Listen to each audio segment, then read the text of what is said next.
My name is Stephen Collins Foster, and I was born in the rolling hills of Pennsylvania, in a little town called Lawrenceville, on July the 4th, 1826. Music was my calling from the start, though I had no grand schooling in it, just a love for melody and a knack for putting words to tunes that could touch the heart. Some called me the father of American music, but I was just a man trying to capture the spirit of the world, whether in the parlour or the fields, on riverboats or in the grand halls. My songs, O Susanna, Camptown Races, My Old Kentucky Home, Beautiful Dreamer, they spread far and wide, carried on the lips of strangers, though fame never filled my pockets. I wrote for minstrel shows, for families gathered around pianos, for those longing for home. And yet, while my music lived in joy, my life was not always so. Misfortune followed me like a shadow, my pockets often empty, my heart heavy.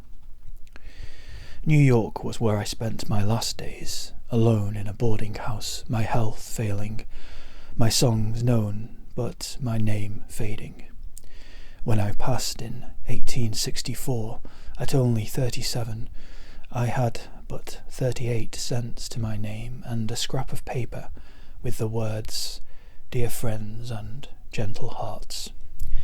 But perhaps that is what I was, a friend to gentle hearts, a weaver of melodies that still hum through time. If my tunes bring comfort, if they carry a memory, then maybe I was never poor after all. My melodies come from the hum of the riverboats, the laughter and sorrow of the people, the hymns of the church, and the distant echoes of old ballads. They come from the rolling hills of Pennsylvania, the voices of those who long for home, the rhythm of work songs, and the lullabies of mothers. I have never seen the South with my own eyes, but I have heard its music in the stories people tell, in the spirit of those who live and labour there.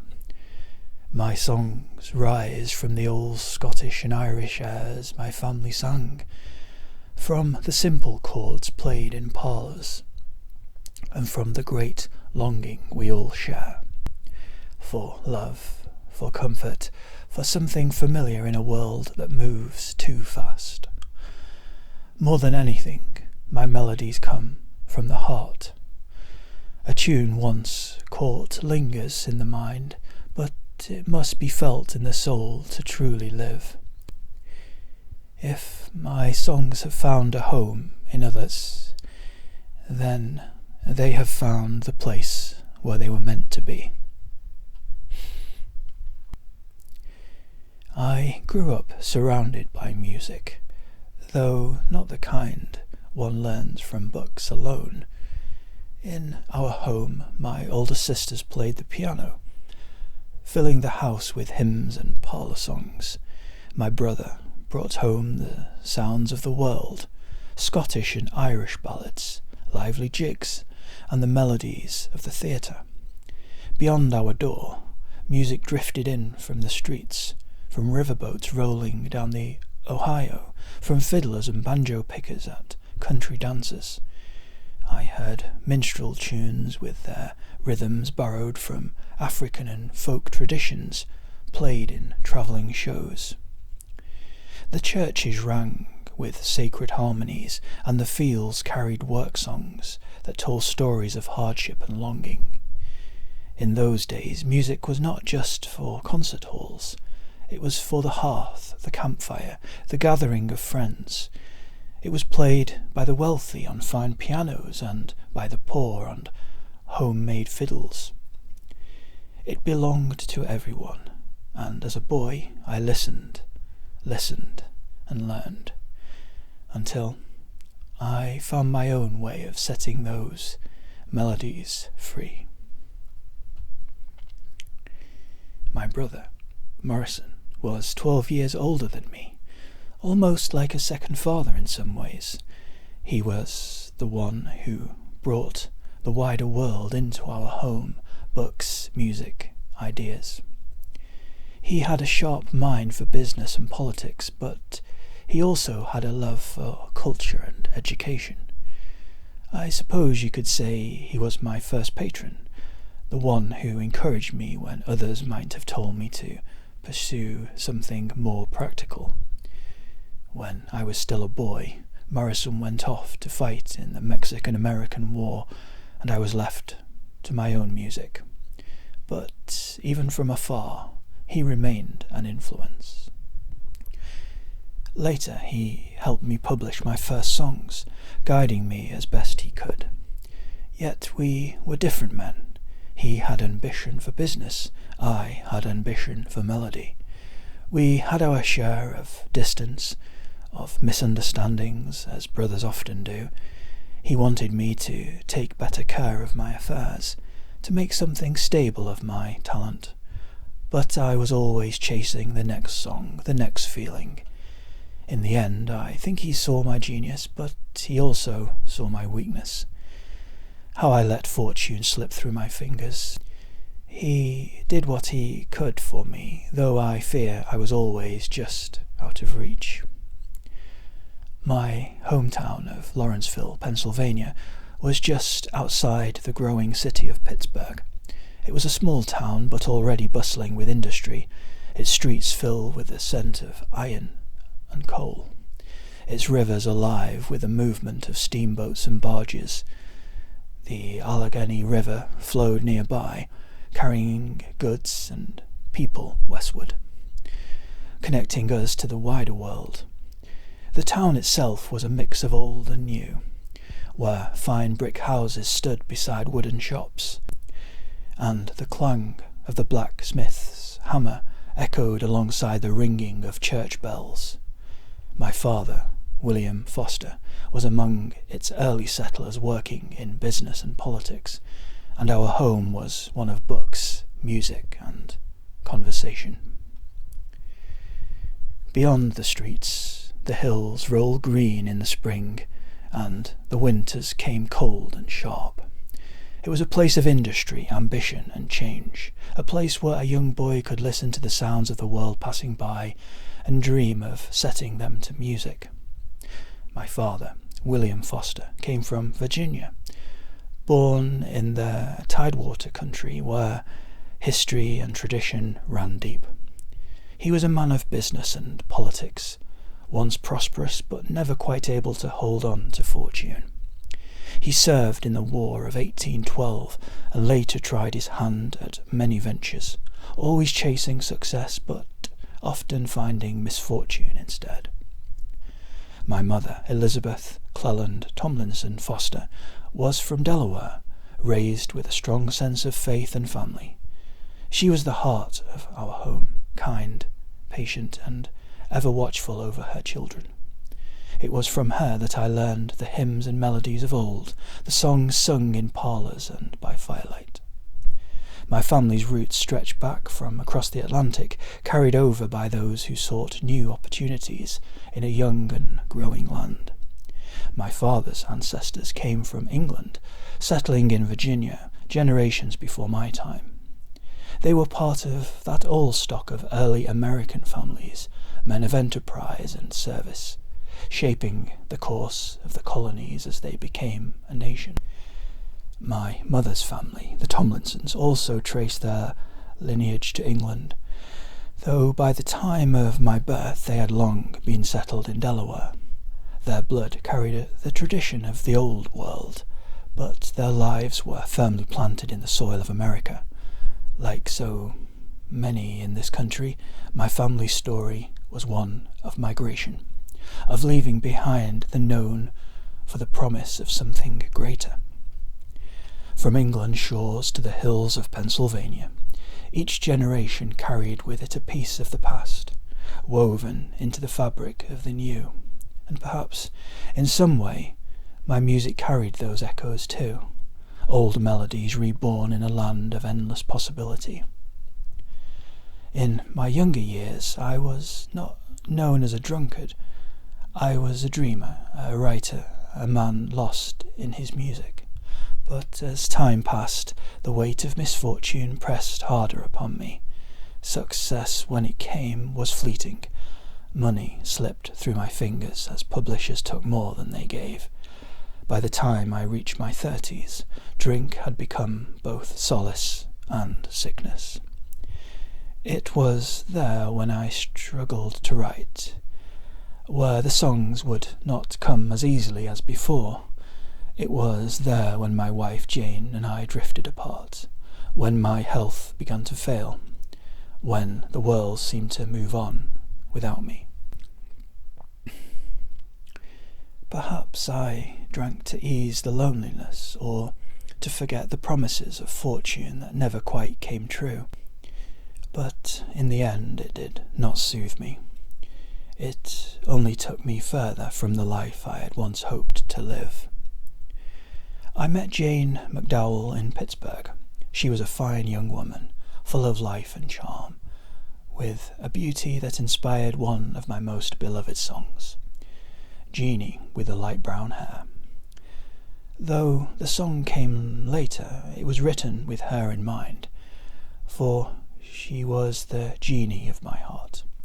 Jane came from a respectable family, and in many ways she was stronger than I. Where I was lost in melodies and verses, she was grounded, practical.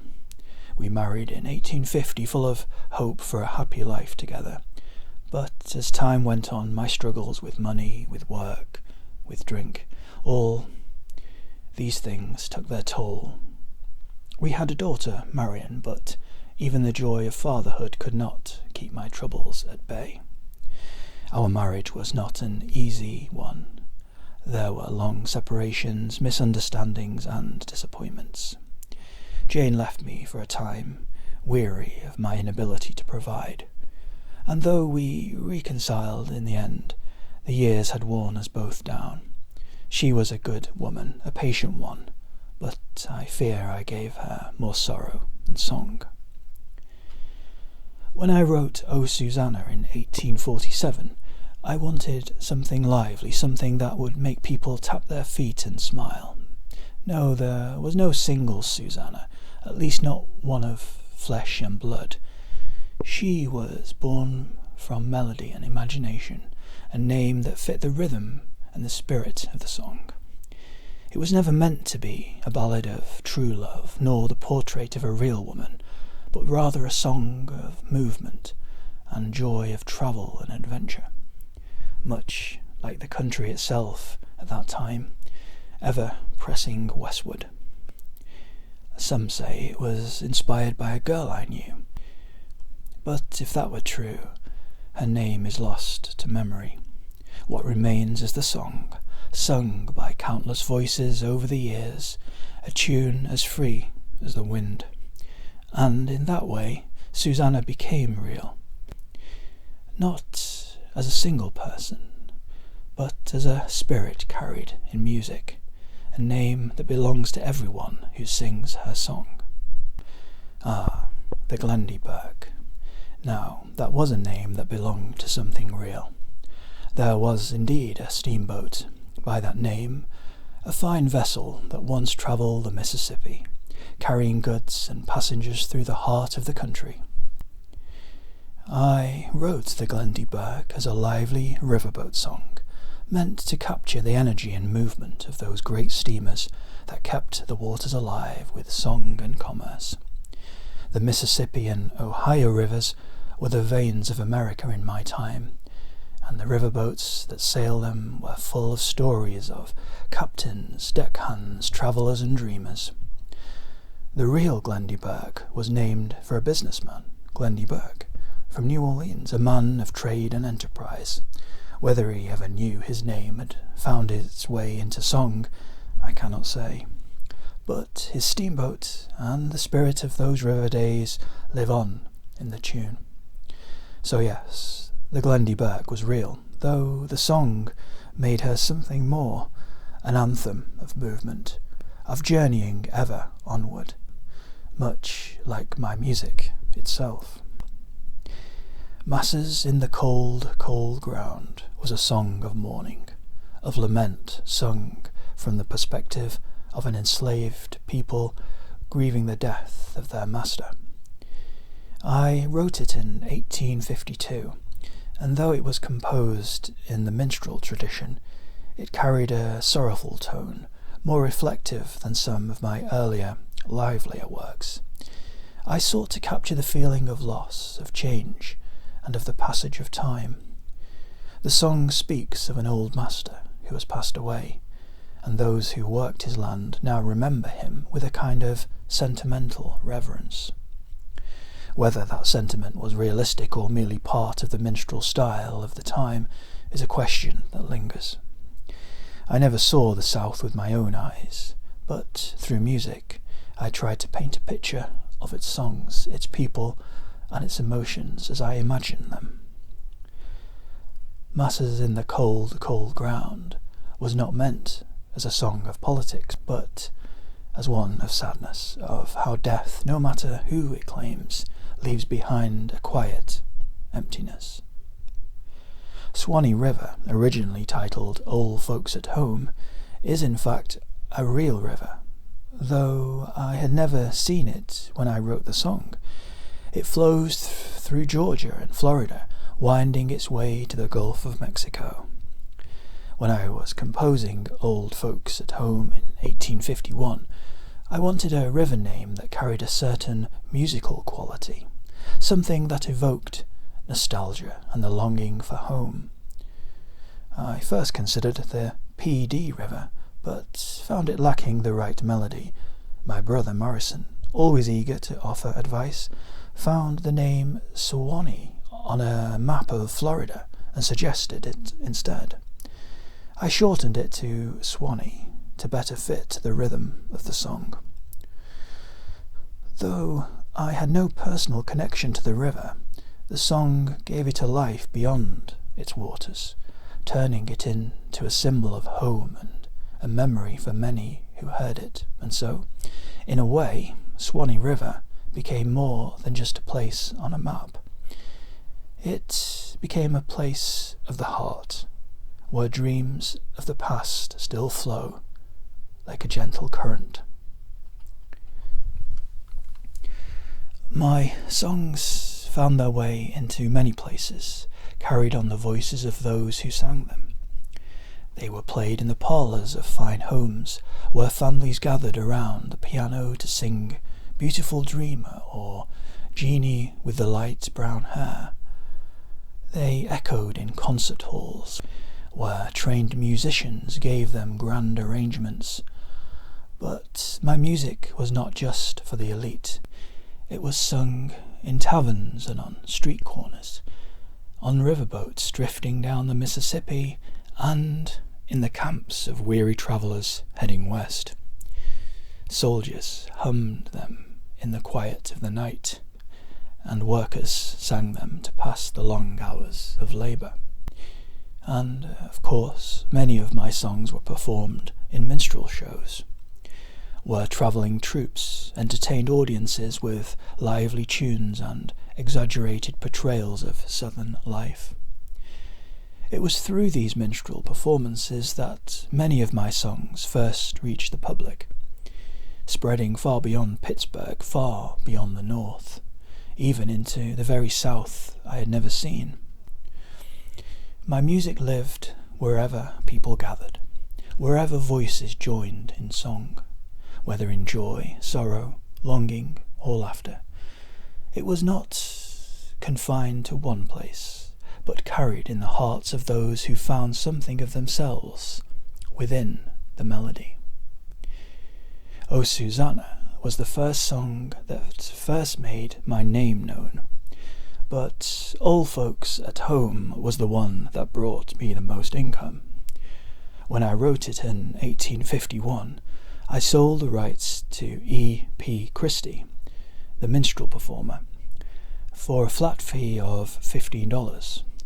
He published it under his name at first, common practice in those days, though my name was later restored. The song quickly became a great success, spreading across the country, and it remained one of my most popular works. Even so, the music publishing business was not kind to composers. Royalties were scarce, and though Old Folks at Home sold thousands upon thousands of copies, I saw only a fraction of its earnings. Had I been wiser in business, perhaps I would have lived in greater comfort, but I was a songwriter first, not a businessman. Still, if success is measured not in coins, but in how far a song travels, then Old Folks at Home carried my voice farther than I ever could have imagined. My last song was Beautiful Dreamer, though I did not live to see how far it would travel. It was published in 1864, the year of my death, and I like to think of it as a farewell, though I did not know it at the time. Beautiful Dreamer was different from the minstrel tunes and lively songs that had once made my name. It was a quiet, wistful, a song not of revelry, but of rest. It spoke of a dreamer, undisturbed by the troubles of the world, waiting for the morning light to bring peace. I wonder now if I was writing to myself, to the man I had become, weary and longing for something beyond the struggle. It was not the kind of song that made great fortunes, nor did it stir armies or fill concert halls, but it was gentle and true, and perhaps that is why it endured. If my life had been full of hardship, my final song was a whisper of something softer, a melody not for grand applause, but for those quiet moments when the world fades and only the music remains.